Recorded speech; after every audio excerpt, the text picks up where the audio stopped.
All right, hi everyone. Good afternoon. Can you hear me? Yeah, hi Monica. Hi Janmanjay. Good afternoon, everyone. Good afternoon, Divyansh. Hi Vansh.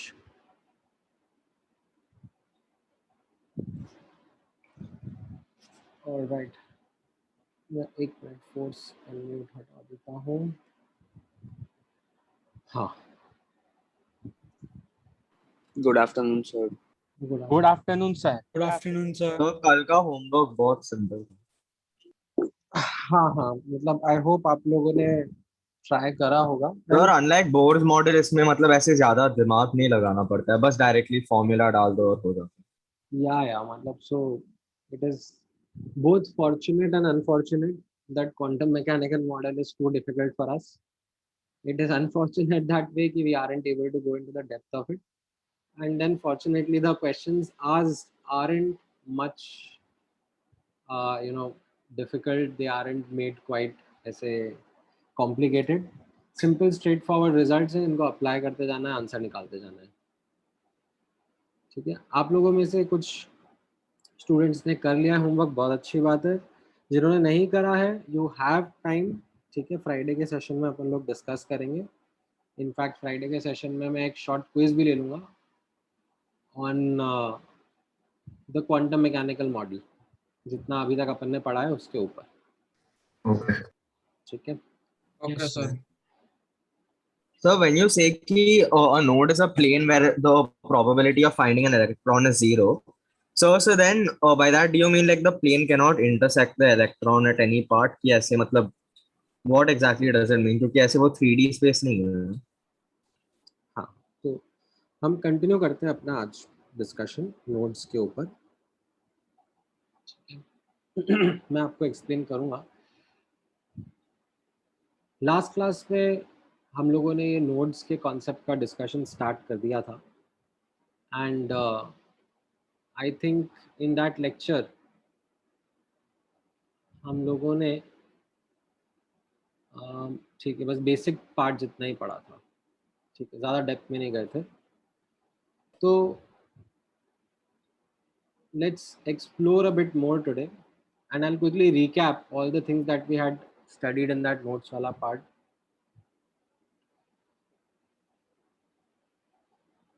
Point by point समझते हैं what are the important learnings,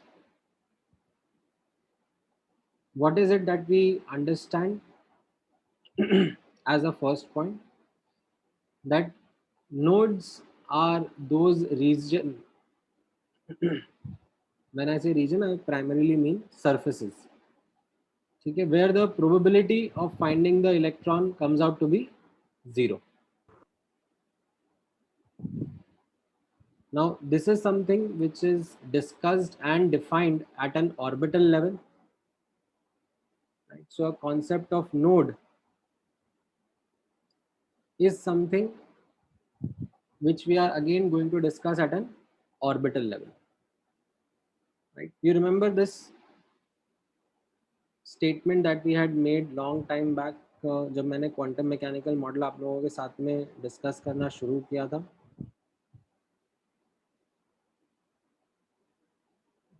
ये हमने orbital and ये वाला part लिखा था.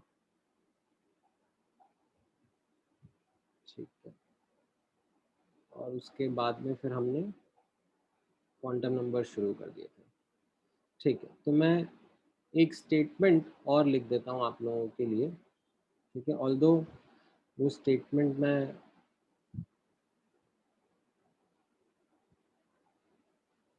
अभी introduce करना चाहूँगा.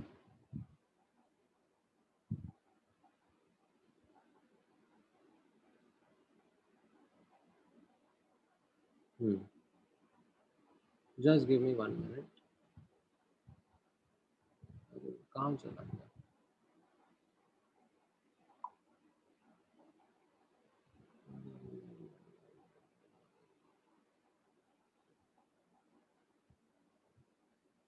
हाँ, यहाँ पर होना चाहिए है. ठीक है, ये एक इंट्रोडक्शन है जो मैं आपके साथ में पहले डिस्कस कर लेता हूँ एंड फिर हम लोग नोट्स का एक और पार्ट अच्छे से समझेंगे, ठीक है।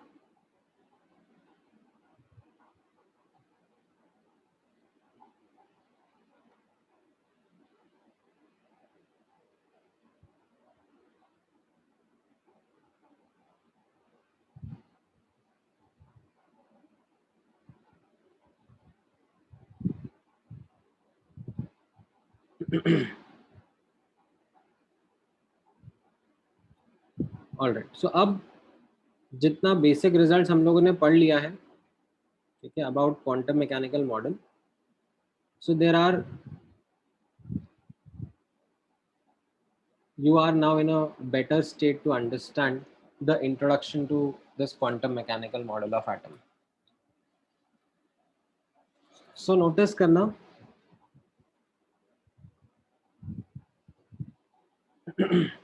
when we started this quantum mechanical model of atom, मैंने आप लोगों को डायरेक्टली रिजल्ट्स पहले बताने शुरू करे.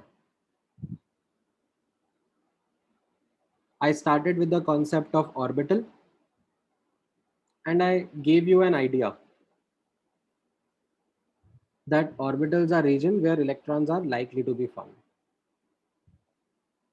And then we अंडरस्टूड कि हाँ ठीक है, जिन लोगों को मैथ्स आती है उन लोगों ने पूरी इसके पीछे की मैथ्स करी होगी और प्रोबेबिलिटी निकाल के कैलकुलेशन करके हमें बता दिया है. Now rather than getting into all that derivation, we are taking a leap of faith and agreeing to those results that there are certain regions in which electrons are likely to be found, and वहीं से अपनी understanding develop करना शुरू कर दिया. ठीक है, am I correct? Yes, sir. Yes, sir. ठीक है, तो अब उसमें थोड़ा सा मैं बैकग्राउंड दूंगा, not much detail, hardly a background, something जितना मुझे और रिक्वायरमेंट है कि आप लोगों को पता होना चाहिए सो दैट आगे के सब टॉपिक्स में डिस्कस कर सकूं. सो नोटिस करना, क्वांटम मैकेनिकल मॉडल का डिस्कशन या क्वांटम मैकेनिकल मॉडल का स्टार्ट होता है with a scientist called as Erwin Schrodinger. Now, what Erwin Schrödinger did was he developed the thinking that de Broglie had proposed. You remember de Broglie's dual nature hypothesis Yes, sir. Yes, sir. Yes, sir. and how de Broglie presented that or applied that hypothesis to an electron in hydrogen atom, Yes, sir. right? Now, उस time पर मैंने आपके सामने ये statement use किया था that considering the wave nature of electron, ठीक है, we consider electron as a standing or a stationary wave bound around the nucleus, right? And then I did give you some visualizations, but they were mostly two dimensional, right? वो ऐसे nucleus के around ये वाला याद है? Yes, sir. Yes, sir. Yes. ठीक है. However, that was a simplified version, that was a simplified understanding. Rather, a more accurate, or you can say a more comprehensive way of writing that statement would be that electron is a three-dimensional standing or stationary wave bound around the nucleus. Now, how do I visualize this standing or stationary wave in a three-dimensional? So, उसके लिए भी एक बहुत simple सा visualisation आपके सामने है. Imagine हम सब लोग लेट्स से एक बड़ा सा सर्कुलर बेडशीट या कोई बड़ा सा ऐसा क्लॉथ मान लो जो कि होल्ड करे हुए हैं at its perimeter, at its circumference. ठीक है, अपन बहुत सारे लोग हैं, बहुत बड़ा सा एक गोल या सर्कुलर कपड़ा है और हम सब उसको पकड़े हुए हैं एंड उसकी पेरिफेरी पे खड़े हुए हैं। Now imagine that all of us decide to create waves out of that piece of cloth। हम लोग सब आपस में मिलकर डिसाइड करते हैं कि यू नो सिंक में इस क्लॉथ को ऊपर ले जाएंगे, ठीक है, एंड सिंक में इसको नीचे लेके आएंगे, एक साथ ऊपर एक साथ नीचे। So can you see a periodic pattern getting formed, a wave getting generated? Yes, sir. Sir वो Yes, sir. वेव मशीन जैसा। है ना, वेव मशीन तो फिर भी सिंप्लीफाइड वर्जन था। मैं यहाँ पर कहना चाह रहा हूँ कि हम लोग एक सर्कुलर शीट को लेकर, एक सर्कुलर मेम्ब्रेन को लेकर, ठीक है, इसको ऐसे ऊपर नीचे कर रहे हैं। सो ये एक 3 डायमेंशनल वेव जनरेट हो गया। Yes, sir. Yes sir. अच्छा, लेट्स से हम कुछ और भी तरीके हैं जिससे ये वेव जनरेट कर सकते हैं, not just in this way. Let's say we do it in this way that half of the people, ठीक है, दे डिसाइड कि हम ऊपर लेके जाएंगे मेम्ब्रेन को, and the other half decided कि एट द सेम टाइम मैं नीचे लेके आऊँ, हम लोग नीचे लेके आएंगे, and will keep on doing this periodically. So can you visualise another wave form getting generated? Yes, sir. Yes, sir.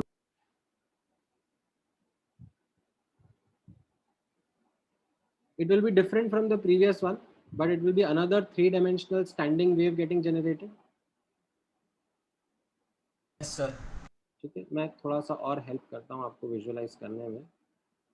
ठीक है, तो आप विकी पेज पे जाओगे ना एटॉमिक ऑर्बिटल्स के, तो उसमें you will find such analogy, ठीक है, ड्रम बेस्ड विजुअलाइजेशंस। तो जैसे आप ये वाला नोटिस करो, अभी समझ में आया जो मैं बताने की कोशिश कर रहा था? हाँ सर, ये Yes, पहला yes, वाला है। sir. सो हम लोग एक लाइक सर्कल में है और ऊपर ले जा रहे हैं, नीचे ले जा रहे हैं, तो एक 3 डायमेंशनल स्टैंडिंग वेव जनरेट हो रही है। Yes, sir. ठीक है, और भी पॉसिबिलिटीज है, लेट्स से ये वाली। तो इसमें जैसे मैंने बताया, half of the team decided कि हम लोग ऊपर लेके जाएंगे and half of the team decided कि हम लोग नीचे लेके आएंगे। तो ये वेव पैटर्न जनरेट हो रहा है, Yes, sir. Yes sir. Right? और भी पॉसिबिलिटीज हैं। Let's say we break into team of 4 and we decide कि आमने सामने वाले एक साथ ऊपर लेके जाएंगे एंड दूसरा सेट ऑफ आमने सामने वाला एक साथ नीचे लेके आएंगे। Is this another 3 dimensional stationary wave or standing wave Yes. bound in a region got generated? Yes, sir. Yes, sir. So what happens is, अब वापस से नोट्स पे आ जाते हैं। So Schrodinger was like कि can I describe this mathematically? Can I describe this wave, a 3-dimensional standing wave or stationary wave, in a mathematical manner? And that is what he started working on. Okay, this is something which was not a new area of practice, because इसके पहले भी हम लोग waves study करते थे, ठीक है, and waves को mathematically भी समझते थे। ठीक है, सो जैसे फॉर एग्जांपल एक वाटर का रिपल है जो कि लेफ्ट टू राइट ट्रैवल कर रहा है। ठीक है, मान लो एक simple example of a wave है जो कि ऐसे लेफ्ट टू राइट ट्रैवल कर रहा है। इस वेव का इक्वेशन मैथमेटिकली डिस्क्राइब करा जाता है। ठीक है, this equation describes the wave and many other properties associated with this wave. इस पूरी इक्वेशन के अंदर फ्रीक्वेंसी, वेवलेंथ, टाइम पीरियड, सारी डिटेल्स छुपी रहती हैं। ठीक है, कॉम्प्लिकेटेड सी इक्वेशन है, मैं अभी लिख के नहीं दिखा रहा हूँ आपको, आप वैसे 12th क्लास में सीखोगे ये, but you are able to mathematically describe such equation for such simple wave form. ठीक है, तो वैसे ही श्रोडिंगर वाज लाइक दैट, ये जो ऐसे 3 डायमेंशनल स्टैंडिंग या स्टेशनरी वेव हम लोग विजुअलाइज कर रहे हैं, उसके लिए can I write a mathematical equation, and while doing that exercise, ठीक है, what Schrodinger found out, ठीक है, खूब मेहनत करी, खूब मैथ्स करी उसके पीछे, he found out, और in fact he developed a general equation, a general mathematical equation which should be applicable to all such 3-dimensional standing or stationary wave representing electron bound around the nucleus. क्या करा वो math, क्या equation develop करी, आपको उसकी detail में जाने की जरूरत नहीं है, आप बस इतना समझ के चलो दैट जो अभी मैंने आपको एक विजुअलाइजेशन के लिए आइडिया दिया, ठीक है, थोड़ा हिंट दिया towards what the thought process was towards which Erwin Schrödinger worked, तो वहां से हम लोग ये समझ के आगे बढ़ते हैं that Erwin Schrödinger he developed a general equation. Okay, why do I use the word general over here? Because that equation was applicable to all such possible 3-dimensional standing or stationary waves that we were writing for the electron bound around the nucleus. ठीक है, अब वो general equation को जब solve करा जाता है, ठीक है, when that Schrodinger equation is solved, ठीक है, and solved particularly, ठीक है, in the context of a single electron system, ठीक है, एक न्यूक्लियस के अराउंड इलेक्ट्रॉन प्रेजेंट है, तो जब उस जनरल इक्वेशन को सॉल्व करते हैं तो वी गेट रिजल्ट्स। ठीक है, the solution when the Schrodinger equation is solved for the hydrogen atom, ठीक है, यहाँ पे मैं लिखता हूँ वी गेट मैनी सॉल्यूशंस।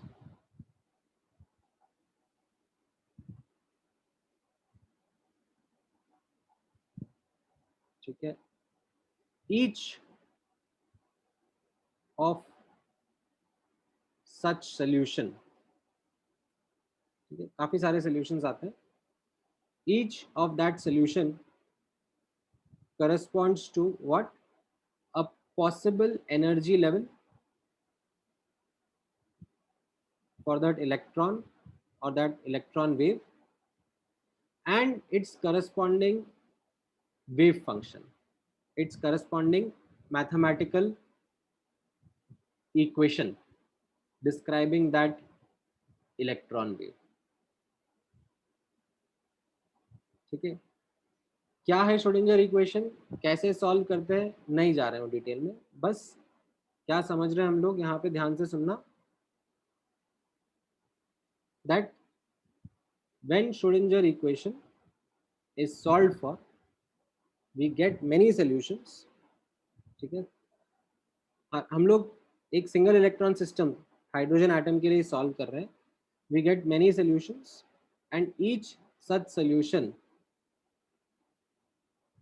ठीक है, gives the possible energy level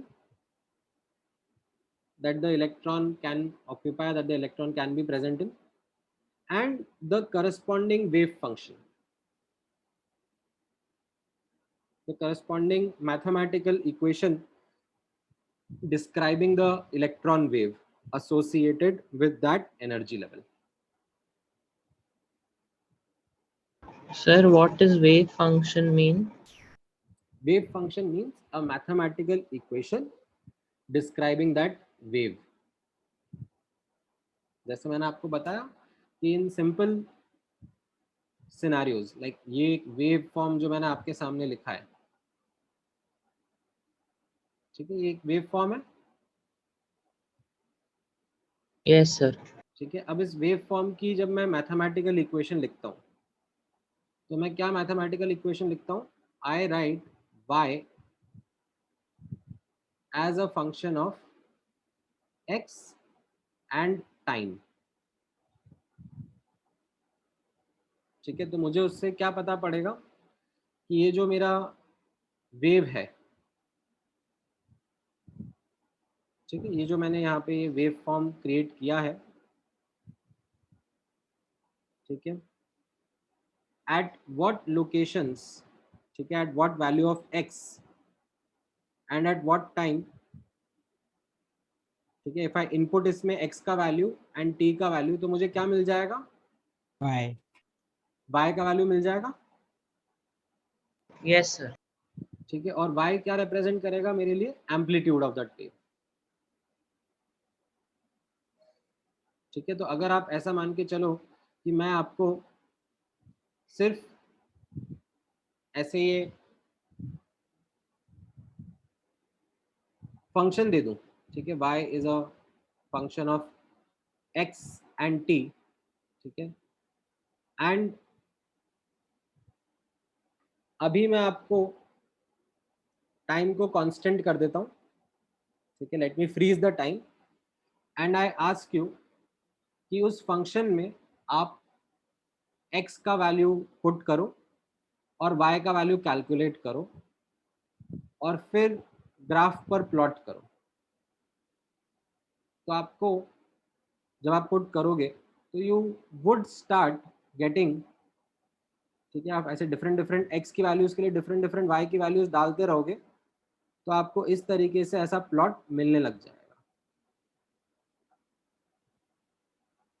ठीक है, और अगर आप फिर टाइम का वैल्यू भी डालने लगोगे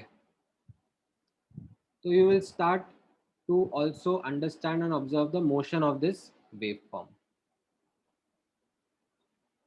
तो ये एक बहुत सिंपल अंडरस्टैंडिंग ऑफ वेव्स आप लोग डेवलप करोगे विद टाइम. अभी के लिए I don't want to get into any details of it. All I want to tell you is that for a wave form to be created,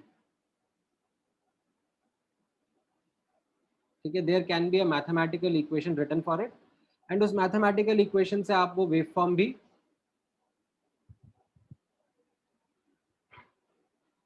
create कर सकते हो. ठीक है, जैसे आपके सामने बहुत सारे वेव फॉर्म्स हो सकते हैं ना. जैसे अगर मैं मान लो ये एक वेव के बारे में बात करूं, ये एक वेव फॉर्म हो गया, ठीक है, या फिर ये एक वेव फॉर्म हो गया, ठीक है, ये ट्रैवलिंग वेव्स के हो गए. ठीक है, स्टैंडिंग वेव के लिए ये एक वेव फॉर्म हो गया, ठीक है, ऐसे अप डाउन यहाँ पे ऑसिलेट हो रहा है. ठीक है, या फिर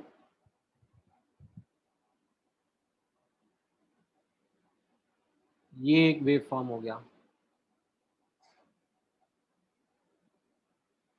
ठीक है, बहुत सारे पॉसिबल वेव फॉर्म्स हैं. हर वेव फॉर्म मैथमेटिकली डिस्क्राइब करा जा सकता है एंड जो उसकी इक्वेशन होती है उसको हम लोग क्या कहते हैं? Wave function. Wave function. Wave function. ठीक है,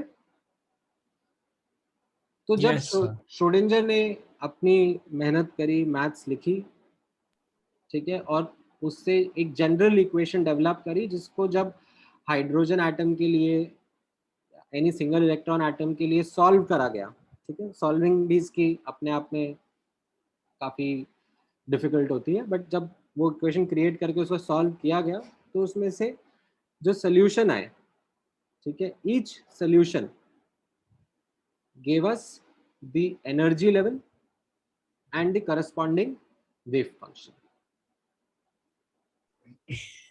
ठीक है. Now we know this as an orbital today. ठीक है. All of this is something that we understand. Each of that solution was actually an orbital. तो क्या हुआ यहाँ पे, श्रोडिंगर इक्वेशन जब सॉल्व करी गई तो उसका एक सोल्यूशन आया 1s ऑर्बिटल, एक सोल्यूशन आया 2px ऑर्बिटल, एक सोल्यूशन आया 2py ऑर्बिटल, 2pz ऑर्बिटल, ऐसे बहुत सारे सोल्यूशंस आए. Each of this solution corresponds to what? A particular energy level and the corresponding wave function.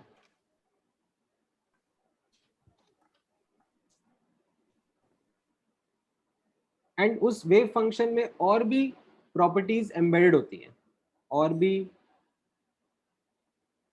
Associated properties present होती हैं. जैसे एनर्जी एक प्रॉपर्टी हो गई, उसके अलावा और भी properties such as the wavelength,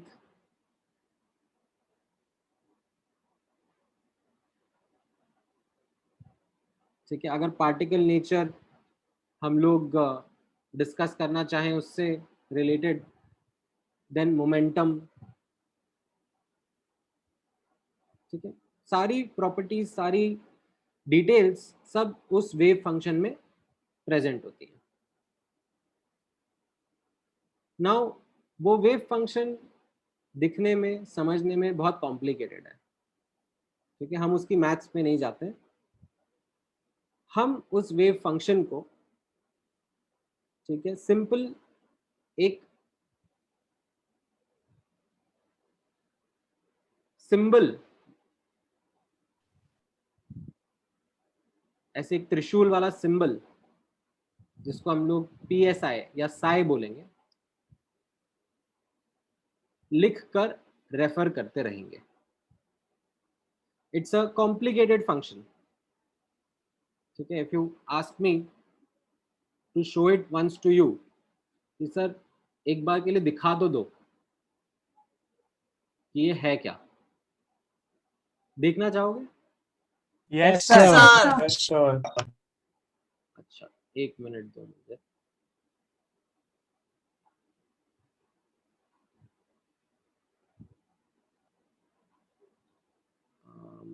कहाँ गया?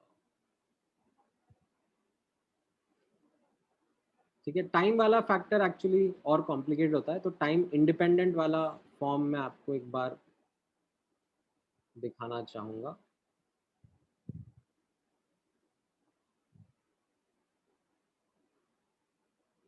हाँ,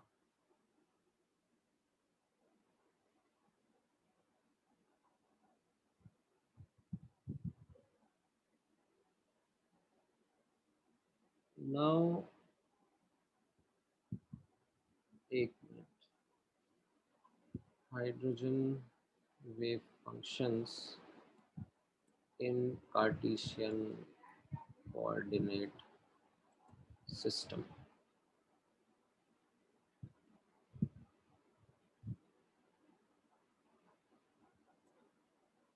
ठीक है, एक मिनट देखो. सो यहाँ पर आप नोटिस करोगे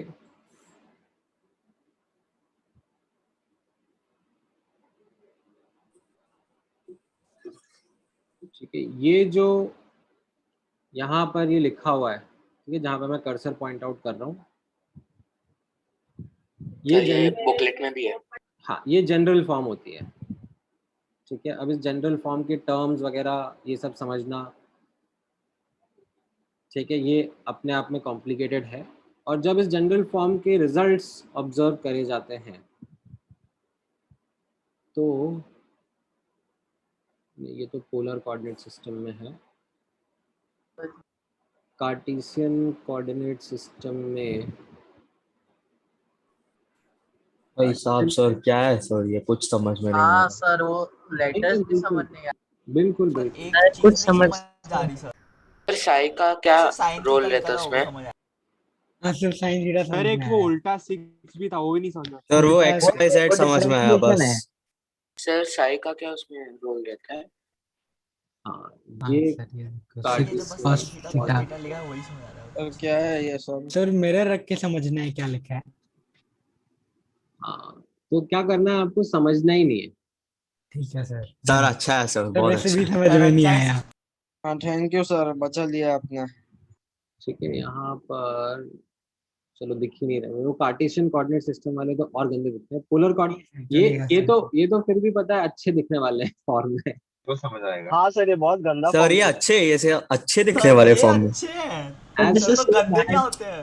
as compare to the Cartesian, like ये पोलर कोऑर्डिनेट सिस्टम वाले फॉर्म्स फिर भी दिखने में ठीक है। सो चलो, मैं मेरा पर्पस सॉल्व हो गया। आप लोगों को जो थोड़ा मुझे डराना था, ठीक है, थैंक यू। वो पर्पस क्यों? मेरा सॉल्व हुआ। तो मैं यहाँ पे क्या बता रहा हूँ आपको कि श्रोडिंगर ने जनरल मैथमेटिकल इक्वेशन लिखी। क्या लिखी हमको नहीं जानना है, हमारे लिए वो एक ब्लैक बॉक्स है। ठीक है, लिखी होगी बहुत बढ़िया सर। ठीक है, जो लिखी होगी वो लिखी होगी, अंदर नहीं आती हमको समझ में। ठीक है, फिर उसके बाद श्रोडिंगर ने सॉल्व करके सॉल्यूशंस भी दिए। ठीक है, and each of that solution corresponds to an orbital.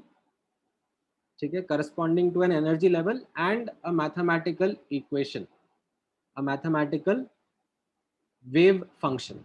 ठीक है, वो वेव फंक्शन कैसा दिखता है? वो वेव फंक्शन बहुत ही भयानक सा दिखता है।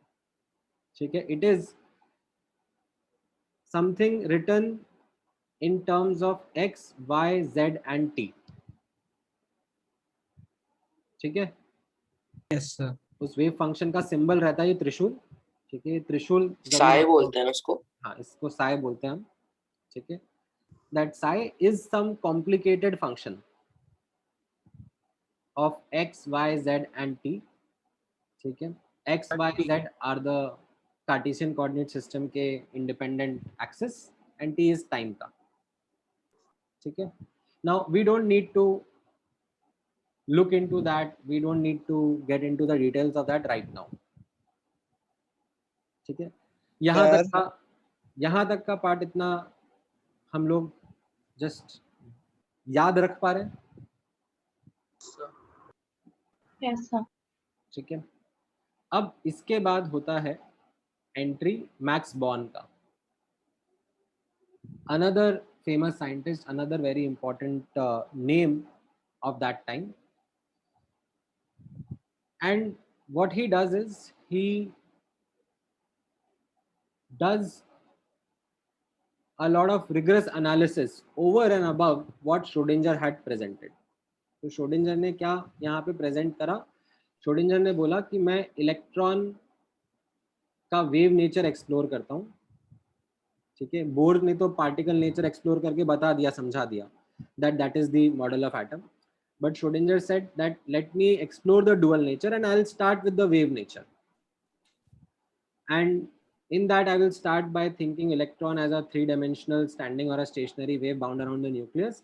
I will try to mathematically describe it, and once I did successfully describe it mathematically, I found out that there isn't just one mathematical equation, there can be many mathematical equations. Okay, there can be many mathematical representations of electron as a three-dimensional standing or a stationary wave bound around the nucleus, and each such equation or each such solution corresponds to a discrete energy level and properties associated with it. Okay, we call this solution as the wave function psi। अब max born ने बोला कि ये तो wave nature and wave nature से associated properties के बारे में बात हो गई। What about the particle nature associated with electron? How do I think of that. And then comes Max Born and his analysis, in which he said that ये जो wave function है, इसी से हम लोग इलेक्ट्रॉन के बारे में और डिटेल्स और पार्टिकल विजुअलाइजेशन से रिलेटेड डिटेल समझ सकते हैं. And he based upon his own work came up with the result that square of the amplitude of the wave function is directly proportional to the probability of finding the electron.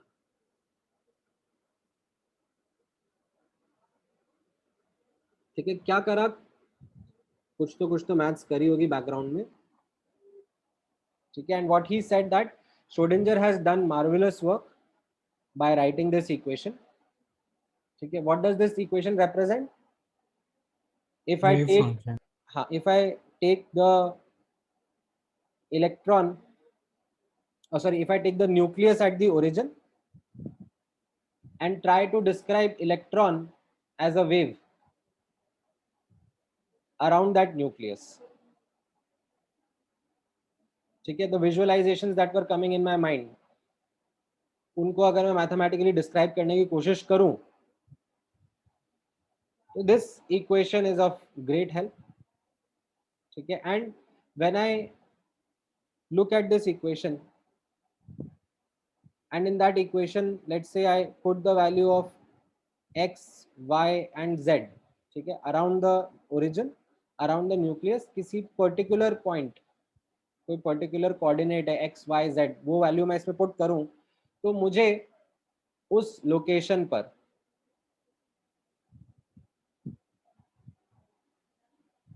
Amplitude of that electron wave पता पड़ जाता है. And वो जो amplitude है that is actually related to the probability of finding the electron.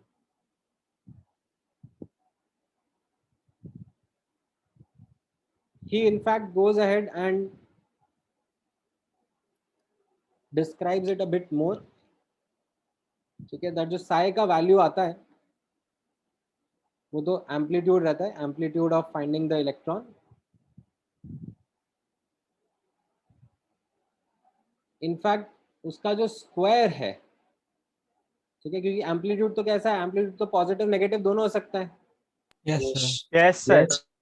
ठीक है, सो he goes ahead and says that square of that amplitude is related to the probability of finding the electron. ठीक है, कैसे करा ये, इसके पीछे की पूरी मैथ्स है, इसके लिए मैक्स बॉर्न को नोबेल प्राइज मिला. We don't need to get into that detail. बस हमें इतना जानने की जरूरत है, जब हम क्वांटम मैकेनिकल मॉडल के बैकग्राउंड में जाने की कोशिश करते हैं, that there were two important names. In fact वैसे तो बहुत सारे नाम है क्वांटम मैकेनिकल मॉडल में, बट दो इम्पॉर्टेंट नाम और उनसे रिलेटेड जो स्टेटमेंट्स हैं, उनसे रिलेटेड जो आउटकम्स हैं, they are the foundation of quantum mechanical model. One is Schrodinger, who developed the mathematical background of quantum mechanical model, who developed the wave equation, and Max Born interpreted that, provided us an interpretation from that equation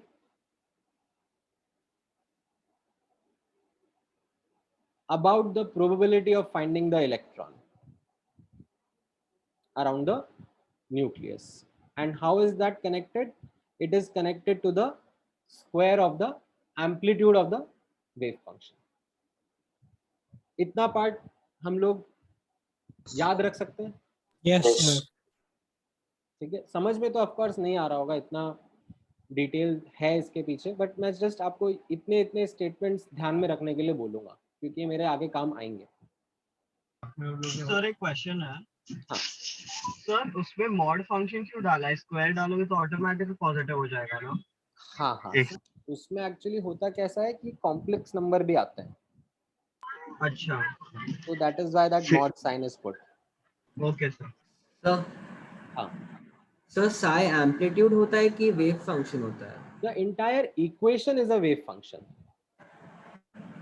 ठीक है, but किसी particular location पर that equation gives me the amplitude of the wave function. जैसे ये जो ऐसा होता है ना, y is equal to a sine, ये सिंपल वाला इक्वेशन देखा है कभी?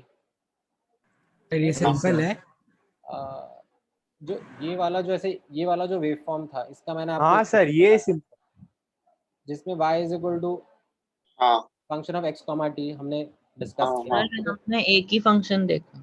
है ना। तो उसमें कैसा होता है कि जब मैं t का वैल्यू और x का वैल्यू देता हूँ तो मुझे y का वैल्यू पता पड़ता है, वो y का वैल्यू क्या है, इस वेव का एम्पलीट्यूड, हाँ सर।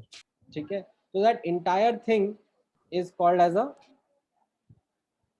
Wave function. तो यहाँ पर भी function. That entire thing is a wave function, जिसका इलेबोरेट फॉर्म, डिटेल्ड फॉर्म मैं आपके साथ में लिख नहीं रहा हूँ, ठीक है। उसमें जब आप x y z का वैल्यू पुट करते हो तो उस लोकेशन पर इलेक्ट्रॉन वेव का एम्पलीट्यूड, ठीक है, आपको मिलता है, ठीक है। And square of that amplitude is related to the probability of finding the electrons, ठीक है। अब Yes sir. नोटिस करना, at some locations what happens is that the amplitude is 0,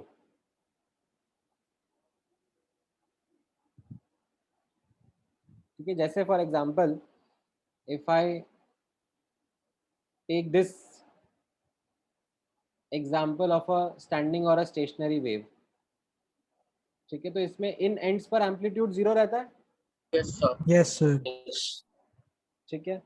अगर मैं ये वाला एग्जाम्पल लूं तो इसमें एंड्स पे तो 0 है ही सही, यहाँ बीच में भी एम्पलीट्यूड 0 रहता है, यस यस यस सर, ठीक है।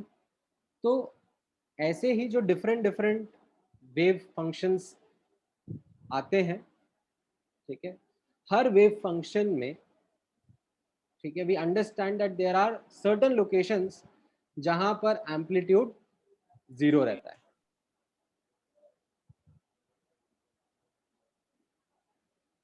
एंड वो लोकेशंस पर you can now automatically correct according Note. to Max Born, probability of finding electron would be 0, zero Zero. and such locations are called as nodes, notes ठीक है। ये background समझ में आया? Yes sir. ठीक है। सो अब हम लोग नोड्स का डिस्कशन वापस से स्टार्ट करते हैं। सर एक क्वेश्चन था। हाँ। सर तो जो वेव है ऑलवेज ओरिजिन से ही स्टार्ट होगा ना, क्योंकि ओरिजिन पे 0 होना चाहिए। नहीं नहीं नहीं नहीं, सो यहाँ पर आप नोटिस करोगे ना, that's why I have written there is a proportionality over here, ठीक है। मैंने यहाँ पर इक्वालिटी नहीं लिखी है because there is some more detail linked to it, okay sir. ठीक है। now with this background, ठीक है, बस इतना इतना बैकग्राउंड आप समझ के अब आगे बढ़ो। तो हम लोग नोड्स का कॉन्सेप्ट समझ रहे हैं। तो what we understand is that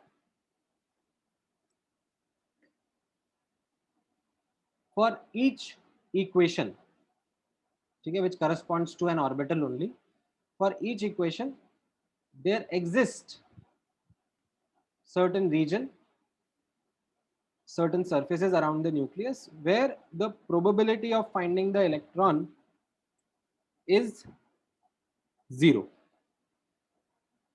okay. Now you can relate to the fact that it is the amplitude of the wave function which is actually 0 Zero. Zero in those locations, ठीक है, such regions are called as orbitals. Nodes. Oh, sorry, such regions are called as nodes. तो जैसे मैंने आपको ये 2p z orbital का example दिखाया, ठीक है, तो इस 2p z ऑर्बिटल के एग्जाम्पल में जो xy प्लेन होता है, ठीक है, that entire xy plane is actually a nodal plane. All the points on this xy plane are such that the amplitude of the electron wave function corresponding to this 2p z orbital, the amplitude of that electron wave function is 0. Zero. ठीक है, now having said this,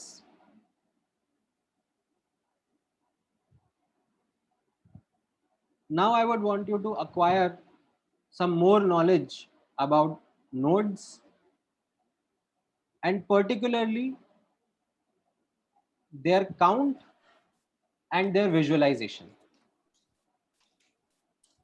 ठीक है, सो यहाँ पर हम लोग थोड़ा सा और डिटेल में जा रहे हैं नोड्स के, तो नोटिस करना that for an orbital you might find two types of nodes. One are called as radial nodes or spherical nodes. Why are they called radial or spherical nodes? Because these are spherical surfaces only. So कैसा होगा, जैसे आप लोग किसी orbital के बारे में बात कर रहे हो, ठीक है, for example S orbital. you are talking about, ठीक है, some orbital, कोई रैंडम सा ऑर्बिटल का नाम लो. Sir, S orbital. एस तो चलो ट्रिवियल हो गया, ठीक है, मैं बात D ले करता लो. हूँ, मैं बात करता हूँ 3p z ऑर्बिटल की. ठीक है, 3p z ऑर्बिटल का कैसा रहेगा शेप?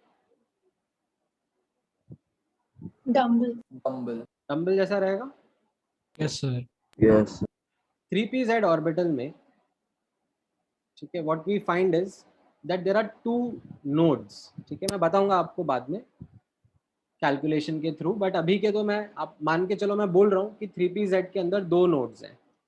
ठीक है, वो कैसे नोड्स हैं वो मैं आपको हेल्प करता हूँ विजुलाइज करने में. एक नोड तो होता है द एंटायर xy प्लेन. ठीक है, इसका शेप कैसा हो गया इस नोड का? Rectangular. Squarish होगा ना. स्क्वायरिश, रेक्टेंगुलरिश, कुछ भी बोलो, प्लेन है. तो इसको मैं क्या कहूंगा? Nodal plane. जब हम लोग दूसरा नोड ऑब्जर्व करते हैं तो that node, the other node, the second node is actually a spherical surface. ठीक है, सर्कल नहीं, एक स्फेयर का सरफेस. 3D सोचने का, दैट इज टॉरस जैसा ना? हाँ, किसके जैसा? टॉरस.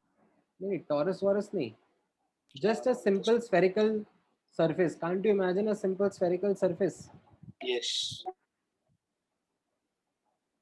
तो ये कैसा हो गया? ये एक spherical surface हो गया, और इस surface पर भी, ठीक है, इस surface पर भी इलेक्ट्रॉन नहीं मिलेगा. अंदर मिल सकता है, बाहर मिल सकता है, but the probability of finding the electron on that surface is actually 0. Sir, Excuse me, sir. Now, if you want to like try to get a visualization, ठीक है, फॉर इट, तो थोड़ा सा डिफिकल्ट होगा विजुलाइज कर पाना.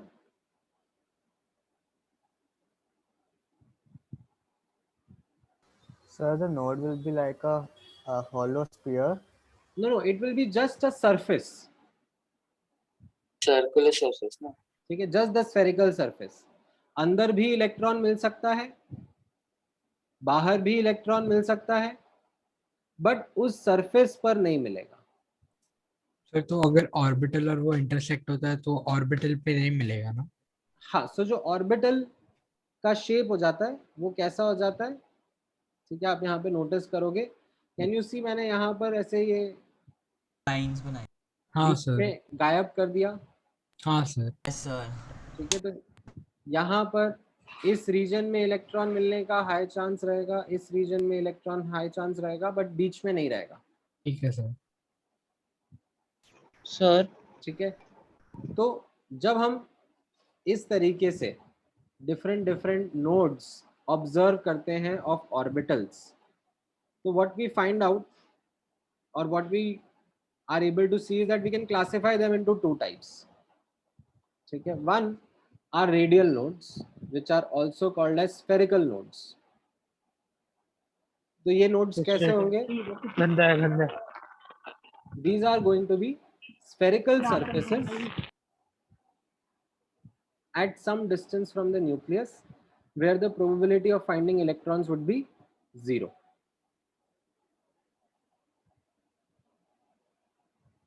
So ये nucleus है, न्यूक्लियस से कुछ पर्टिकुलर डिस्टेंस पर एक स्फीयर का सरफेस रहेगा, उस सरफेस पर इलेक्ट्रॉन नहीं मिलेगा.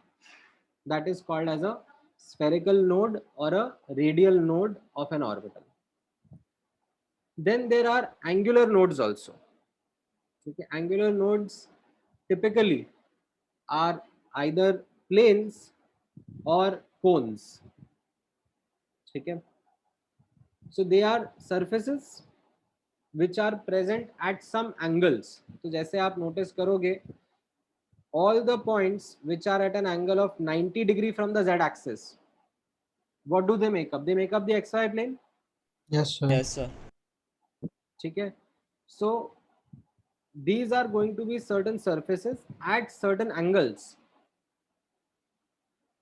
from the axis where the probability of finding the electron would be 0, and that is why they are given the name angular nodes.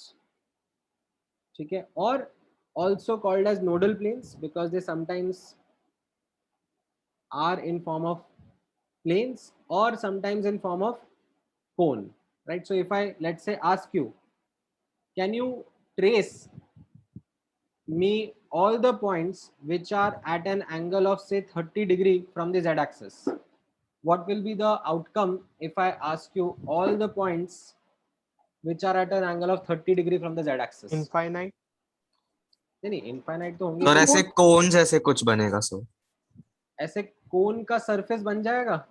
Yes sir. Yes sir. All points on the surface of this cone will be at an angle of 30 degree from the z-axis. Yes sir. ठीक है, Sir, तो how? थोड़ा visualise करो ना. आप पहली बात ऐसा करो, एक कोन विजुअलाइज कर लो. ठीक है, जस्ट विजुअलाइज अ कोन.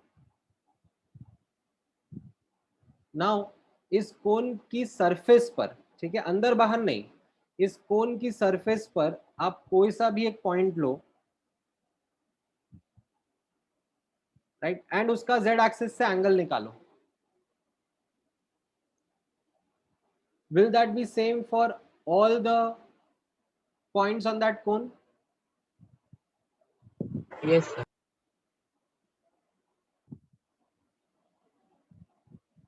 थोड़ा सा विजुअलाइज करना पड़ रहा है.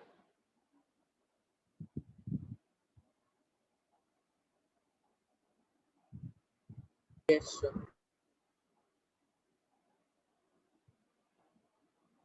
All the points which are there on the surface of that cone, they will be at the same angle from the z-axis, है कि नहीं? Yes sir. Yes sir. ना, मतलब अगर मैं कोई ऐसा अच्छा सा 3D डायग्राम आपके सामने लेट्स से कॉपी करके यहाँ पे डालूं, something like this,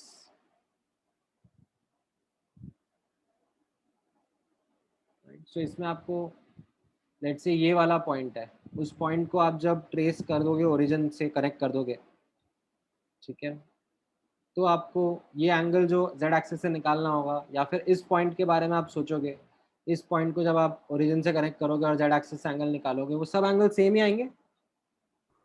yes Yes. Sir. ठीक है, सो सर तो आप सरफेस पे इलेक्ट्रॉन्स नहीं मिलेंगे। सरफेस पे नहीं मिलेंगे, it will be just the surface. Outer surface. Now understood. So when we observe these nodes, ठीक है, what we understand is that there are two types. There are radial nodes and there are angular nodes. ठीक है, दोनों types समझ में आए आपको? अब जब कैलकुलेशंस करी जाती हैं, ठीक है, जब पैटर्न ऑब्जर्व करा जाता है, तो what we found is that for an orbital, ठीक है, कोई एक पर्टिकुलर ऑर्बिटल कि अगर मुझे नोड्स की काउंटिंग करनी है कि कितने ऐसे सरफेसेस होंगे, how many such surfaces would be there, तो मुझे पता पड़ता है that for an orbital the number of radial nodes is equal to n minus l minus 1 and number of angular nodes is equal to l. So जैसे अगर मैं n and l mean the same, the quantum numbers, n is the principal quantum number, l is the azimuthal quantum number of that orbital. ठीक है, so for example if I go orbital by orbital and start asking you, ठीक है, 1s orbital का number of radial nodes कितना होगा, you put the data 1 minus 0 minus 1, that is no radial node and no angular node.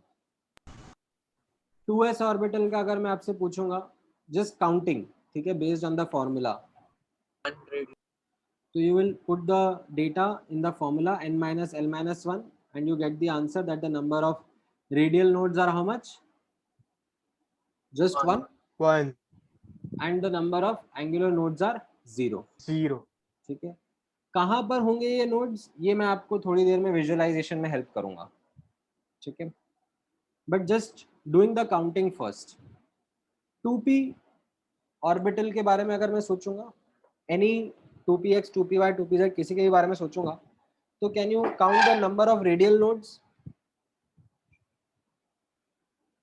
It will be 2 minus 1 minus 1, जो l का value है वो 1 होता है ना, right, and there will be just one angular node. किसी भी like for example 3s orbital के लिए if I do the counting, 3s के लिए कितने nodes मिल रहे हैं, we are getting 2 radial nodes and no angular nodes, right, and similarly 3p and 3d के लिए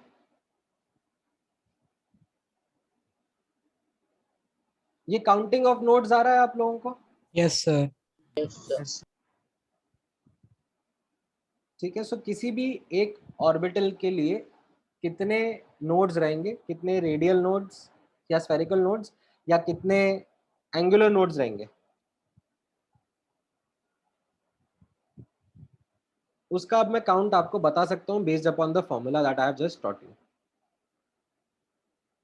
ठीक है, now I would like to see these nodes. I would like to also visualize these nodes with respect to their diagrams, with respect to the orbital के diagrams. तो एक एक करके अब चलते हैं, ठीक है, थोड़ा डिटेल में चलेंगे.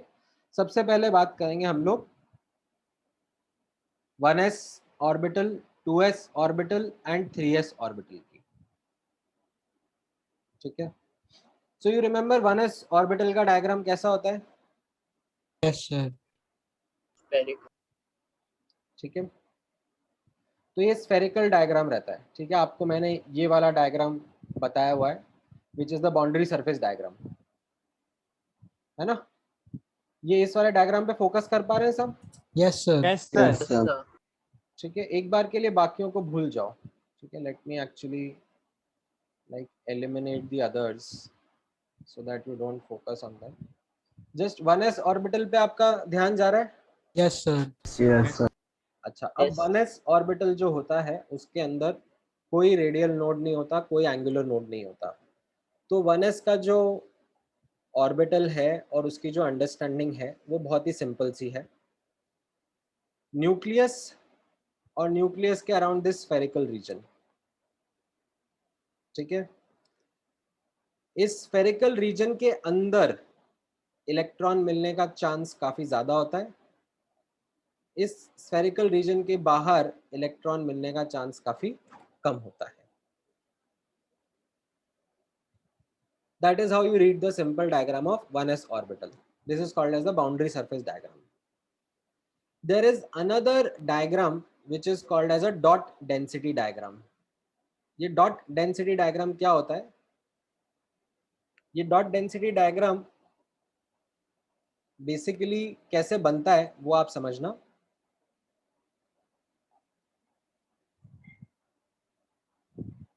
ये dot density diagram में जितना ज्यादा डॉट्स रहते हैं इन अ रीजन, they represent उतना ज्यादा probability of finding the electron. तो can you see that around the nucleus काफी सारे डॉट्स हैं, मतलब काफी डेंसली यस सर। प्रेजेंट है डॉट्स। Yes sir. एंड जैसे जैसे आप दूर जाते जा रहे हो वो डॉट्स मतलब बहुत ही ऐसे स्पार्स होते जा रहे हैं। Yes sir. ठीक है, सो what it represents is where the dots का density is more, the probability of finding the electron is high or more, and जहां पर dots का density कम होता जा रहा है वहां पर the probability of finding the electron is less। ठीक है, now अब 2s ऑर्बिटल के लिए जब ये करा जाता है, ठीक है, 2s ऑर्बिटल में जब ये डॉट डेंसिटी डायग्राम ड्रॉ करा जाता है, so what we find is, यहाँ पे नोटिस करना, ठीक है, 2s के ऊपर फोकस करो। What we find is that nucleus के अराउंड, ठीक है, मैं थोड़ा जूम करूंगा 2s के ऊपर, you have you know a region जिसमें डॉट्स प्रेजेंट है। ठीक है, ये ऑरेंज ऑरेंज दिख रहे हैं आपको? Yes, sir. तो ये डॉट्स क्या रिप्रेजेंट कर रहे हैं कि हाँ इस रीजन में इलेक्ट्रॉन मिलने का प्रोबेबिलिटी है। ठीक है, हाई प्रोबेबिलिटी है। देन इसके around can you see a dotless patch like white patch? Yes, sir. तो ये एक्चुअली एक स्फेरिकल ऐसे सरफेस आ जाता है, एक ऐसा रीजन मिल जाता है जहां पर there aren't any dots, because at those surface, at that on that surface there is no probability of finding the electron, zero probability है, that's your angular node। ठीक है, सर वो सरफेस बहुत थिन होता होगा ना? it's just a surface, it's 2D। Negligible height. ठीक है, फिर उसके बाद में, ठीक है, उसके बाद में आप नोटिस करो, can you again see the dots? Yes sir. Yes, sir. ठीक है, and don't be confused by the colour.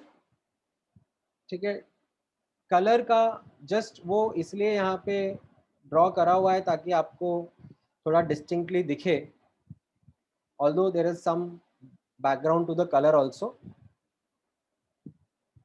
ठीक है, there is some region why the two colours are used, but अभी के लिए don't be concerned about the colour. ठीक है, just focus on the dots and their density. तो यहाँ पर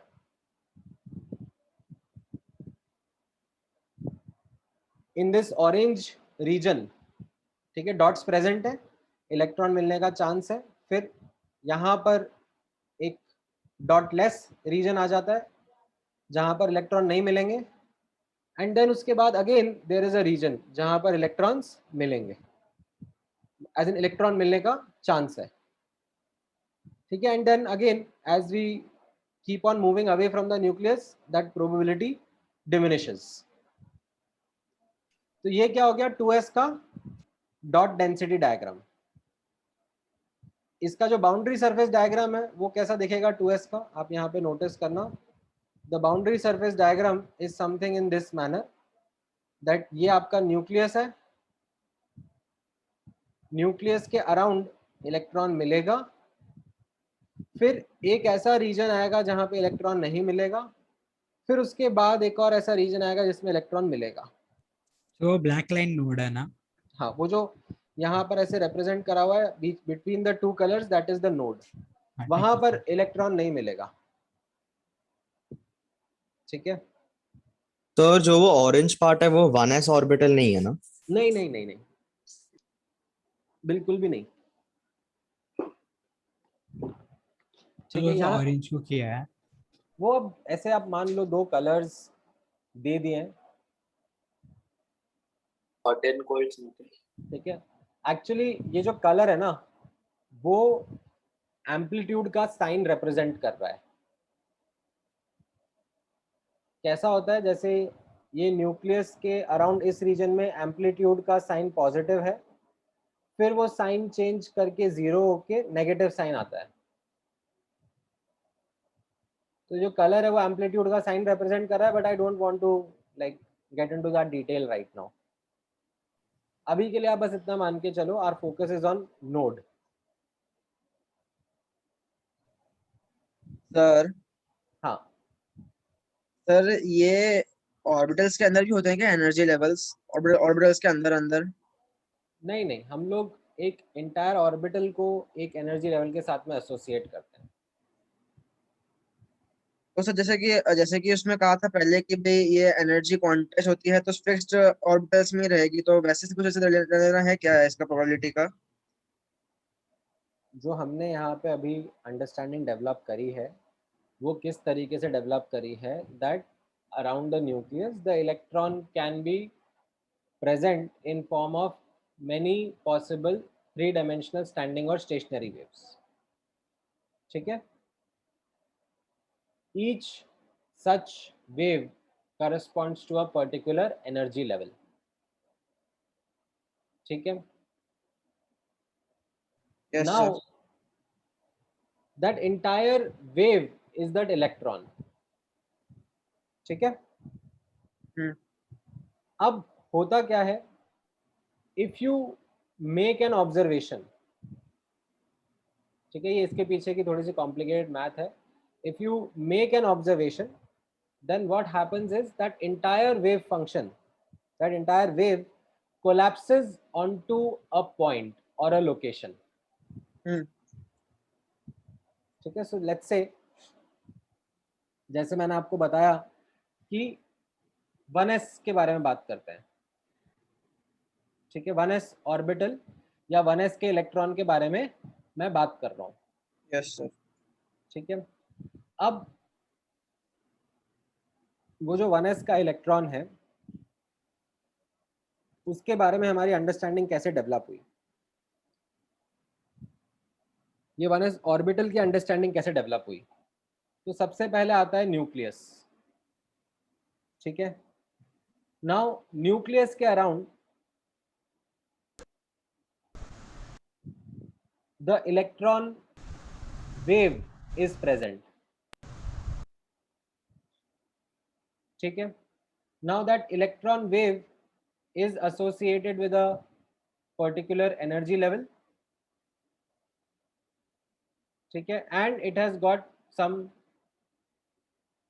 other properties also associated with it like wavelength, frequency, etc. and इसका visualization isn't something which I'm able to do for you right now, ठीक है। लेकिन इस nucleus के around है, मैथमेटिकली श्रोडिंगर ने बोला है। अब जब उस इलेक्ट्रॉन वेव को हम लोग ऑब्जर्व करते हैं, ठीक है, when it is observed,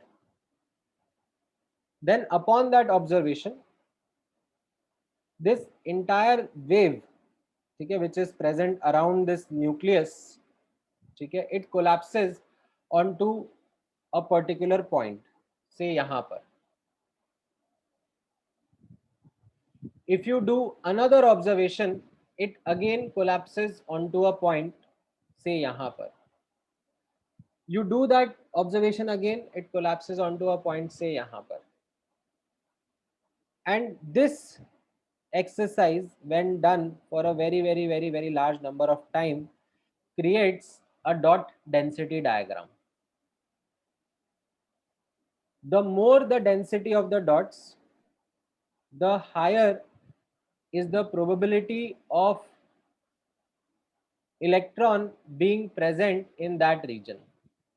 O sir, जैसे वो ऑयल वाले एक्सपेरिमेंट में दिखाया था कि पहले it seems random but then once you do it for many times pattern create होता है. हाँ. So यहाँ पर what we understood is that in this region density of dots comes more, ठीक है, the electron is more likely to be found in this region. and हम लोग जब दूर जा रहे हैं तो वो dots बहुत ही ऐसे sparse है. So what do you mean by collapses? What do I mean by what? Collapses. नहीं वो भूल जाओ, मतलब that is the maths behind it. एक इलेक्ट्रॉन वेव तो कैसा रहेगा, वेव तो पूरा फैला हुआ रहेगा, ठीक है, around the nucleus. If I try to do a visualisation of a wave, तो वो तो कैसा है, पूरा फैला हुआ है, ठीक है सर. बट जब हमें उस इलेक्ट्रॉन वेव को ऑब्जर्व करना होता है तो that collapses at certain locations, and you do that observation many number of times. You get to know the regions in which those wave collapses, and those help us create these dot density diagrams.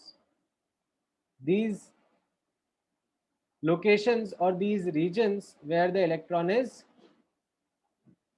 highly likely to be found. ठीक है, with this context in mind, ठीक है, जब हम लोग ये exercise 2s के electron के साथ में करते हैं तो what we find is that यहाँ पर भी डॉट्स आ रहे हैं, ठीक है, यहाँ पर भी डॉट्स आ रहे हैं, बट बीच में एक ऐसा स्फेरिकल सरफेस है जहाँ पर कभी भी कोलैप्स नहीं कर रहा है वेव फंक्शन, जहाँ पे कभी भी डॉट नहीं आ रहा है. And of course far away from the nucleus तो डॉट वैसे भी स्पार्स हो ही जा रहे हैं. तो what is it that we now make from this observation about 2s orbital? We say that within this region, ठीक है, within this boundary surface, electron is highly likely to be found.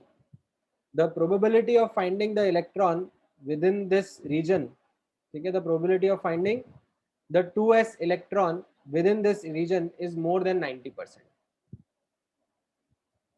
However, inside this region there exists a surface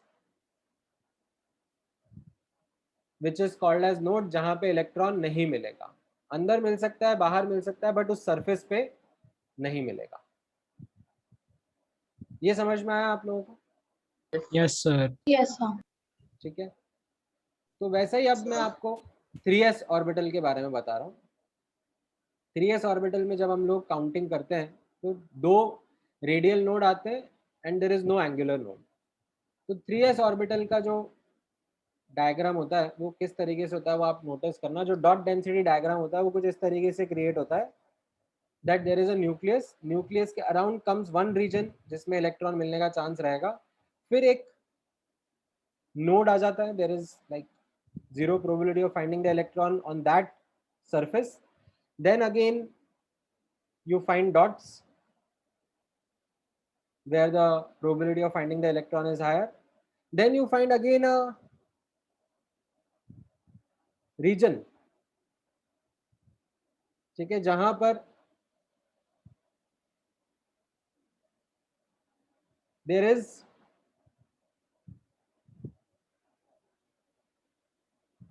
zero probability of finding the electron, and then again these dots. तो अगर मैं overall 3s orbital के बारे में समझना चाहूँ, तो what will be my understanding about 3s orbital?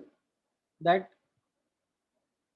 this boundary surface diagram of 3s orbital tells me that within this region, inside this boundary, there is a high probability of finding the 3s electron. Yes, sir. However, inside that region, there is, or there in fact are, two regions or two surfaces जहां पर electron नहीं मिलेगा, and those are called as radial nodes. Sir 3s का जो अंदर वाला node है it will match with the node of 2s. नहीं, बिल्कुल एक ऑर्बिटल के नोड्स का दूसरे ऑर्बिटल से कोई लेना देना नहीं है सर। तो मतलब बिल्कुल नोड्स भी नहीं एक ऑर्बिटल के अंदर ही एग्जिस्ट करते हैं, उसी मैंने ऑर्बिटल के। मैंने आपको कैसे बताया था, ये इनफैक्ट लास्ट क्लास में गोपाल ने भी क्वेश्चन पूछा था। मैंने आपको क्या बताया था, एक ऑर्बिटल का दूसरे ऑर्बिटल से कोई लेना देना नहीं है for a single electron system that we are dealing with. एक ऑर्बिटल के नोड्स का दूसरे ऑर्बिटल के नोड से कोई लेना देना नहीं है, ठीक है। जैसे फॉर एग्जांपल मान लो ये 2s का मैंने ऑर्बिटल बनाया, ठीक है, एंड इसमें यहाँ पर ये नोड है, ठीक है, मेरा हाइड्रोजन एटम था, ठीक है, या कोई और एटम मान लो, इसमें 2s में इलेक्ट्रॉन है, ठीक है। तो इलेक्ट्रॉन के मिलने की प्रोबेबिलिटी यहाँ पे भी रहेगी, यहाँ पे भी रहेगी, but not on this surface, ठीक है। अब मान लो दैट इलेक्ट्रॉन लॉस्ट एनर्जी,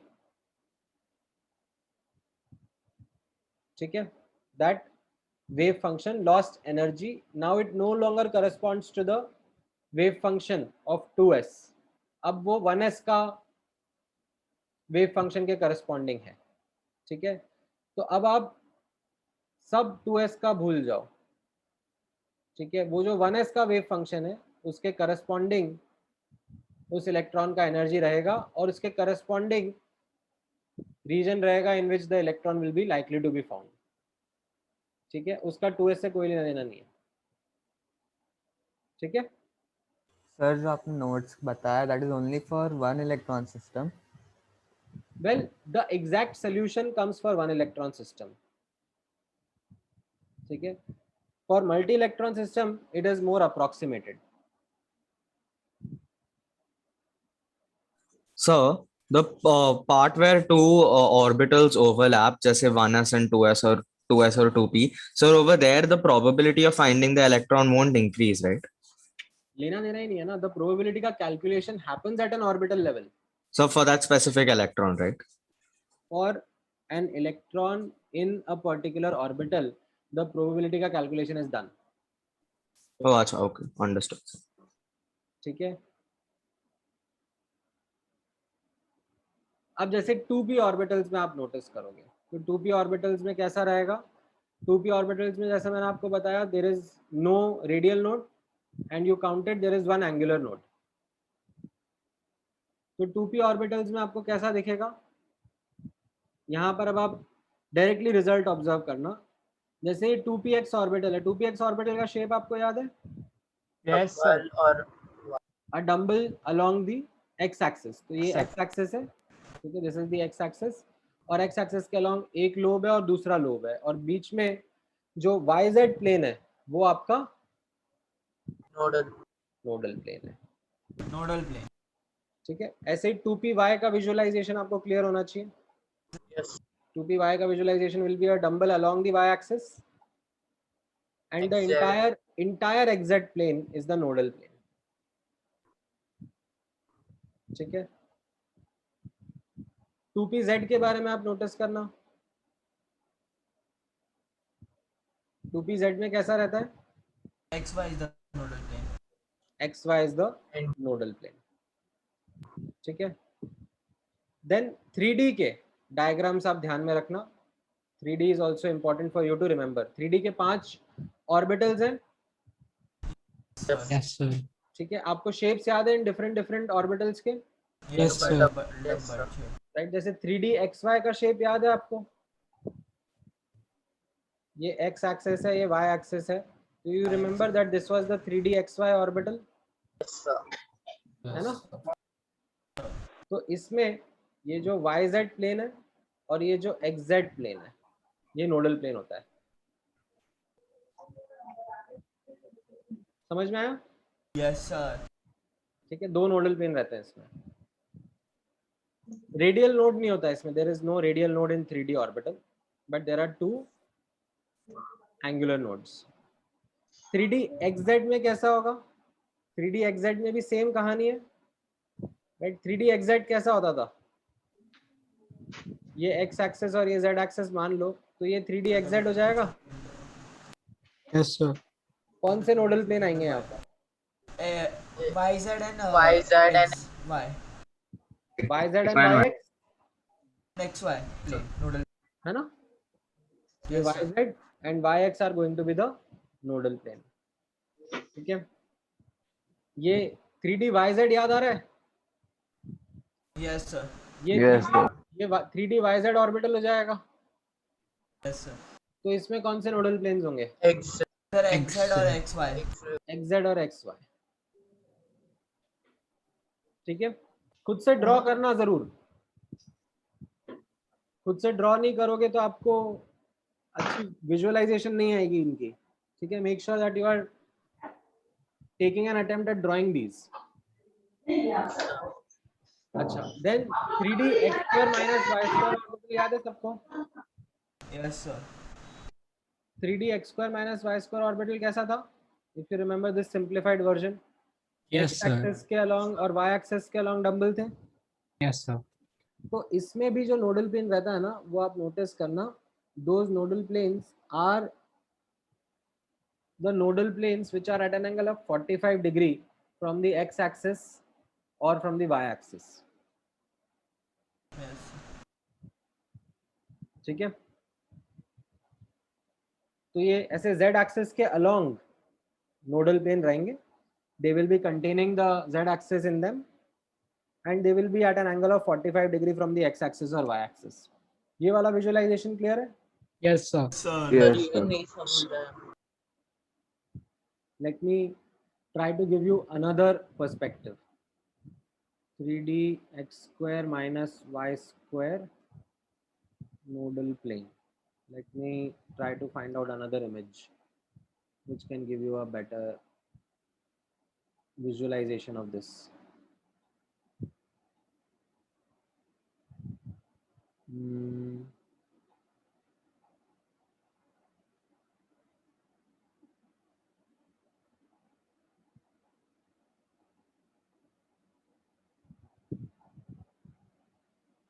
हाँ, अरे ये वाला इमेज देखना अभी। ठीक है, इसमें ये 3D, ये d x² माइनस y² दिख रहा है? Yes sir. Yes, sir. ठीक है, अब इसमें जो नोडल प्लेन है वो कौन सा रहेगा? यहाँ पे आप नोटिस करना। ठीक है, ये वाला प्लेन जो बेसिकली इन डंबल्स के बीच में से जा रहा है। ठीक है, यहाँ पर ये वाला प्लेन, अभी समझ में आ रहा है? हाँ सर। Yes, sir. ठीक है, या फिर ये वाला प्लेन। ठीक है, it is going between these lobes. Yes sir. ठीक है, तो ये कैसा है? Like if you put this in this perspective, you will understand that it is at an angle of 45 degree from the x axis and y axis। ठीक है, it is containing the z axis। Yes sir. ठीक है, and then जो last वाला है 3D z², 3D z² का आपको ये शेप याद है कैसा था? डंबल हाँ along sir. z axis, dumbbell और Yes, sir. डोनट। तो इसमें एक्चुअली क्या रहता है? इसमें नोडल प्लेन नहीं होता, इसमें नोडल कोन होता है। ठीक है, तो इसमें नोडल कोन होता है। तो ये कोन कैसा है? ठीक है, it is at an angle of some theta and that cos theta is equal to 1/√3। तो इसमें मैं एक बार यहाँ पे अलग से ऐसे सिंपल ड्रॉ करके दिखाता हूँ। ठीक है, ये z एक्सिस के अलॉन्ग डंबल हो गया। ठीक है, ये आपकी रिंग हो गई, है ना। तो अब इसमें यहाँ पर एक कोन ट्रेस करना है अपने को। ठीक है, इनफाइनाइट कोन है, ऊपर तक जाता जाएगा। ठीक है, इस कोन की सरफेस पे इलेक्ट्रॉन नहीं मिलेगा। ठीक है, अंदर मिल सकता है, बाहर मिल सकता है, कोन की सरफेस पे नहीं मिलेगा। तो एक ऊपर कोन रहेगा और ऐसा ही एक नीचे कोन रहेगा। समझ में आया? Yes sir. ठीक है, सो ये एटलीस्ट 1s से लेकर 3d तक के नोड्स का काउंटिंग आपको आना चाहिए। Excuse me sir. काउंटिंग के साथ साथ विजुअलाइजेशन भी आना चाहिए। हाँ, बोलो बोलो। नहीं सर, मैं वही बोला था, आप थोड़ा ऊपर स्क्रॉल कर सकते हैं टेबल के स्टार्टिंग में। टेबल के स्टार्टिंग में, ओके।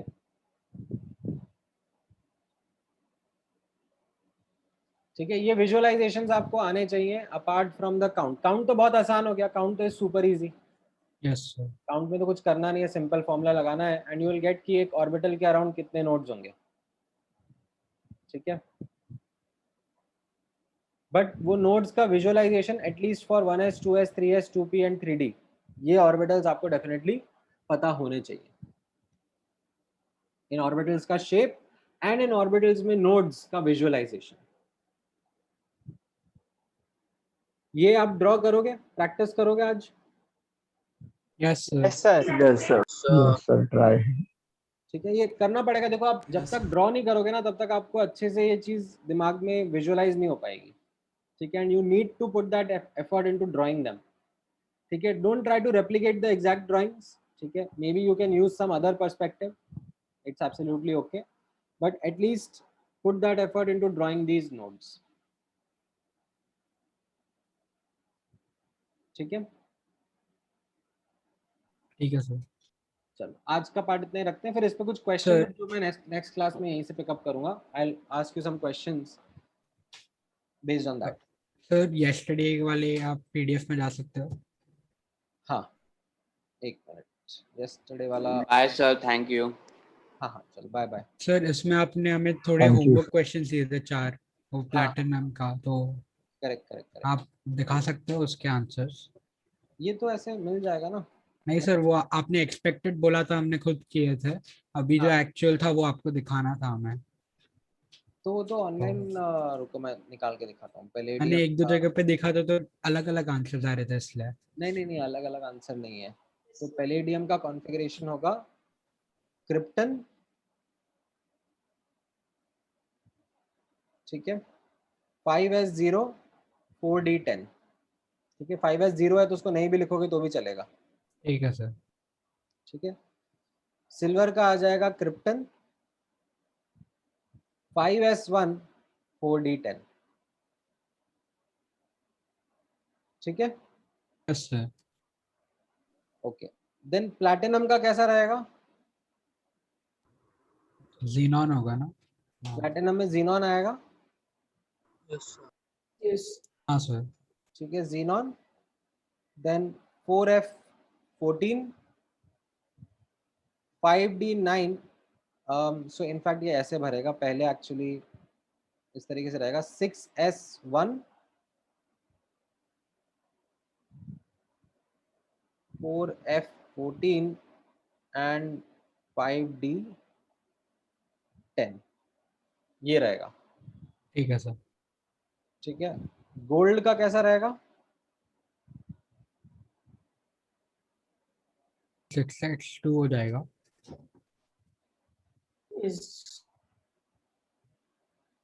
नहीं नहीं, एक मिनट, सॉरी।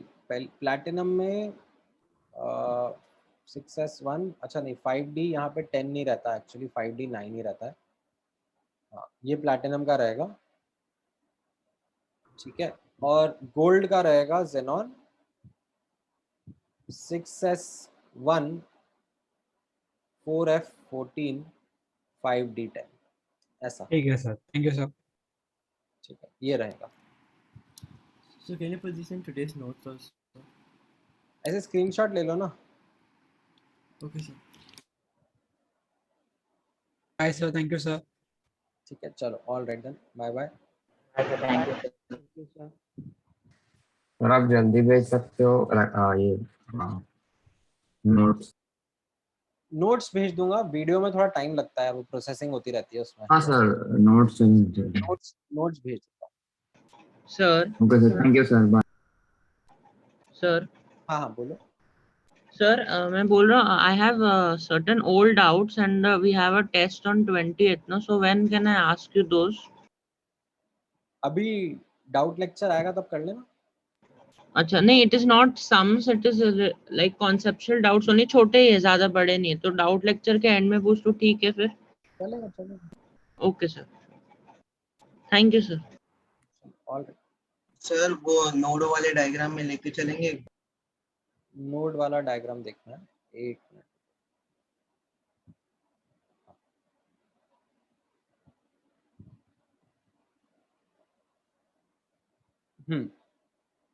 सर इसमें 2s के